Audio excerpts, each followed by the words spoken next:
Many Christians worry that a challenge to one of their core beliefs could lead to atheism or conversion to another religion. But that's not the goal here.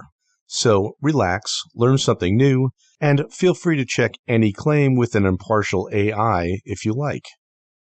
Every practicing Christian knows that Isaiah 7:14 says, "Behold, the virgin shall conceive and bear a son." Christians claim that this verse pertains to the supernatural birth of Jesus, while Jews claim that it simply pertains to an ordinary birth of an ordinary child 700 years before Jesus was born. So let's dive in to understand why Jews reject Isaiah 7:14 as proof of Jesus' virgin birth. Before you start preaching about a connection between Isaiah 7:14 and Jesus to a Jew, it would be helpful to have a Jew's full understanding of chapter 7 rather than knowledge of just one verse. And I can summarize chapter 7 for you in 4 sentences. It's about King Ahaz, who was terrified because 2 enemy kings had surrounded Jerusalem and they were about to attack. God sent the prophet Isaiah to deliver a message about the outcome of the war. Isaiah told Ahaz that a young woman known to both of them was already pregnant, and that the war would be over before her child was old enough to eat solid food and distinguish right from wrong. Jews note that this is how the text of the Hebrew Bible reads in its original form. "Behold, the young woman is with child, and she shall bear a son, and she shall call his name Immanuel." Yet the Gospel of Matthew in the New Testament and many Christian translations of the Hebrew Bible inform us that Isaiah 7:14 supposedly pertains to a supernatural event. This is the translated text that every Christian knows. The virgin will conceive and give birth to a son, and they will call him Immanuel, which means God with us. Note how Matthew's New Testament rendering differs in several key aspects. It changes the young woman to the virgin, thereby turning an ordinary event into a miraculous one, and it shifts is with child to shall conceive, moving a current situation 700 years into the future. And then it converts she shall call him Immanuel into they will call him Immanuel, broadening this event from a child known to her, King Ahaz, and Isaiah, into a child known by all of humanity. FYI, nobody in the New Testament ever actually calls Jesus Immanuel. Instead, the angel tells Mary in Luke 1:31, "You will conceive in your womb and bear a son, and you shall call his name Jesus." Knowing what you know now, is it less difficult to understand why most Jews remain unconvinced that Isaiah 7:14 points to Jesus or a divine birth? But the more relevant question is this: how did the Gospel of Matthew in the New Testament arrive at the word virgin when Isaiah 7:14 only refers to a young woman? Christian apologists offer several common explanations. Some insist that the Hebrew term for an unmarried young woman equates to the term virgin. Why? It certainly doesn't do so in English. And as Grok AI confirms, it doesn't do so in Hebrew either. The term Almah tells us absolutely nothing about a woman except that she is female and on the young side of adulthood. Mistranslating Almah as virgin is like mistranslating the Hebrew term for young man, which is LM, as basketball player. It might fit sometimes, but only by chance. There is only one word in the Hebrew language that specifically means virgin, which is Betulah.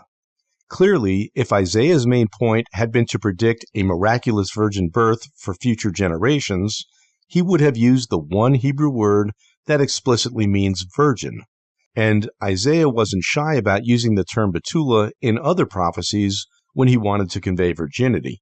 Note that the term Almah, or its feminine plural form, Almot, appears 7 times in the Hebrew Bible, and in 2 of those instances, it happens to pertain to women who are virgins. But the only reason we know that they are virgins is that there is additional information within those stories that notify the reader of the woman's marital statuses and virginity. In fact, one of those verses, Proverbs 30:18-20, speaks of things that are hard to understand, including the way of a man with a young woman, or Almah, who is described as an adulteress who eats and wipes her mouth and says, "I've done nothing wrong." So clearly, the Hebrew term Almah did not equate to virgin even in biblical or ancient times. According to Jews, Isaiah's prophecy does involve a sign, but it's not a supernatural birth. The sign is the child Immanuel himself, a living reminder to Ahaz that the two enemy kings would be defeated before the boy was old enough to eat curbs and honey and know right from wrong. Here's the actual text. Isaiah 7:15-16. He, meaning the boy, will be eating curds and honey when he knows enough to reject the wrong and choose the right. For before the boy knows enough to reject the wrong and choose the right, the land of the two kings you dread will be laid waste. From the Jewish perspective, Matthew's changes have shifted the meaning of Isaiah 7:14 significantly. Christians respond that this was an honest mistake because Matthew was likely using the Septuagint.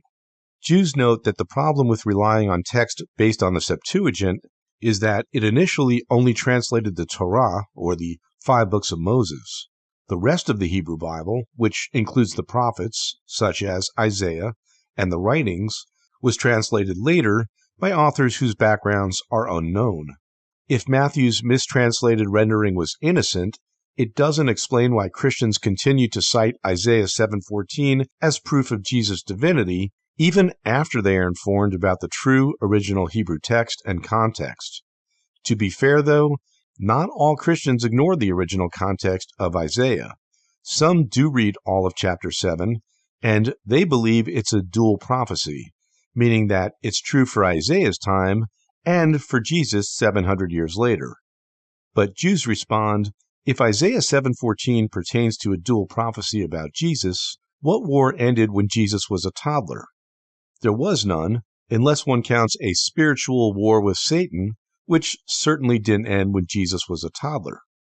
Moreover, how can an ordinary birth to a young woman meaningfully foreshadow a divine virgin birth?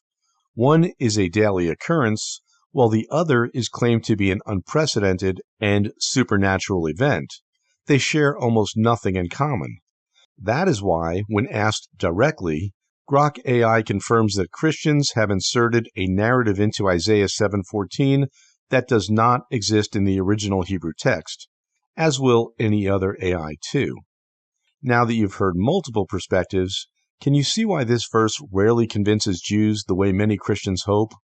One side stays true to the context of Isaiah chapter 7 and King Ahaz, while the other does not. Of course, you're free to decide which interpretation holds more weight. Subscribe if you want to explore additional reasons why many Jews are not persuaded by the other passages in the Hebrew Bible that are commonly presented as messianic prophecies.